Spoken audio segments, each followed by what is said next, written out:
খুব সহজেই কোনো রকম ময়দা মাখানো ও বেলার ঝামেলা ছাড়াই অত্যন্ত সুস্বাদু এই পিজাটি আপনিও বানিয়ে নিন। তো এর জন্য একটি পাত্রে আমি নিয়ে নিয়েছি 1 চামচ চিনি, 1 চামচ ইস্ট, 1 কাপ উষ্ণ গরম জল দিয়ে মিশিয়ে ঢাকা লাগিয়ে 15 মিনিটের জন্য রেখে দিলাম। পিৎজার সস তৈরি করার জন্য 4টি টমেটো নিয়ে টুকরো করে কুচিয়ে নিয়েছি, 1টি শুকনো লঙ্কা নিয়ে নিয়েছি ও 1 চামচ লেবুর রস ও হাফ চামচ নুন দিয়ে সুন্দর একটি পেস্ট বানিয়ে নিলাম। পিৎজা সসের জন্য একটি কড়াই 2 চামচ তেল নিয়ে নিয়েছি। এবার এর মধ্যে হাফ চামচ আদা রসুন বাটা দিয়ে দিলাম। আদা রসুনকে একটু ভেজে নিতে হবে যাতে এর কাঁচা গন্ধ চলে যায়। এরপরে এর মধ্যে টমেটোর পিউরিটি দিয়ে দিলাম। 5 থেকে 6 মিনিট পরে যখন এরকম ঘন হয়ে আসবে তখন গ্যাসটি অফ করে দেব।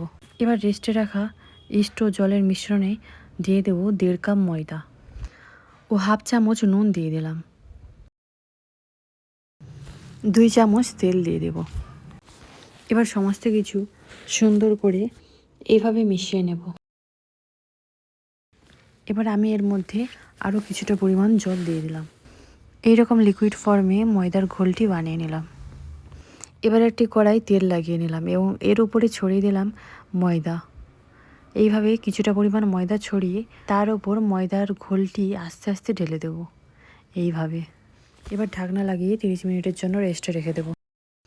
অন্যদিকে কিছুটা পরিমাণ মাংস নিয়ে এইভাবে পাতলা পাতলা স্লাইস করে টুকরো টুকরো করে কেটে নিয়েছি। এবার এর মধ্যে দিয়ে দিলাম হাফ চা চামচ লঙ্কা গুঁড়ো, 1 চিমটে গোলমরিচ গুঁড়ো ও 1 চিমটে নুন দিয়ে এবং হাফ চা চামচ আদা রসুন বাটা দিয়ে ভালো করে ম্যারিনেট করে নিলাম। এবার একটি কড়াই 3 থেকে 4 চামচ তেল নিয়ে নিলাম এবং তার মধ্যে মাংস দিয়ে 5 থেকে 10 মিনিট লো টু মিডিয়াম আঁচে রান্না করে নেব।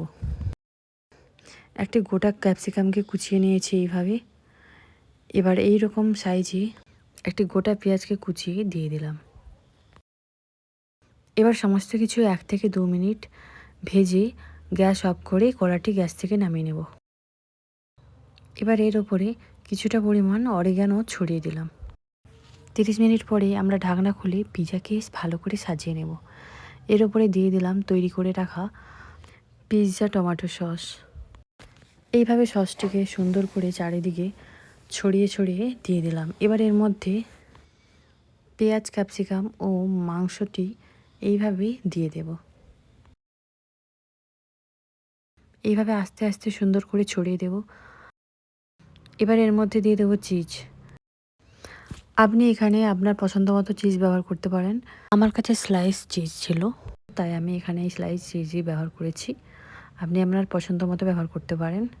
এবার চিজ দেওয়ার পরে গ্যাস অন করে গ্যাসের ওপরে কড়াটি চাপিয়ে দেবো এবং এর ওপরে ছড়িয়ে দেবো অরিগানো এবং ঢাকনা লাগিয়ে লো আছে 30 মিনিট রান্না করে নেব। 30 মিনিট পরে কড়াটি গ্যাস থেকে নামিয়ে নিয়েছি। দেখুন পিৎজাটি কত সুন্দরভাবে তৈরি হয়ে গিয়েছে। আমি ভালো করে আপনাদের দেখাচ্ছি, দেখুন কত সুন্দর একটি কালার আসছে। এবার পিৎজাটিকে প্লেটে এইভাবে নিয়ে নেব। এবার ছুরি বা পিৎজা কাটারের সাহায্যে আস্তে আস্তে করে এইভাবে কেটে নেব। এইভাবে সুন্দর করে কেটে গরম গরম পরিবেশন করুন। এই পিৎজা খেতে এতটাই সুস্বাদু যে আপনার বাড়ির সবাই আপনার প্রশংসা করবে। পিৎজাটি কেমন হয়েছে কমেন্টে জানাতে ভুলবেন না। সো ফ্রেন্ডস, যদি ভিডিওটি ভালো লেগে থাকে তাহলে অবশ্যই সাবস্ক্রাইব করবেন এবং লাইক, শেয়ার ও কমেন্ট করতে ভুলবেন না। Thank you.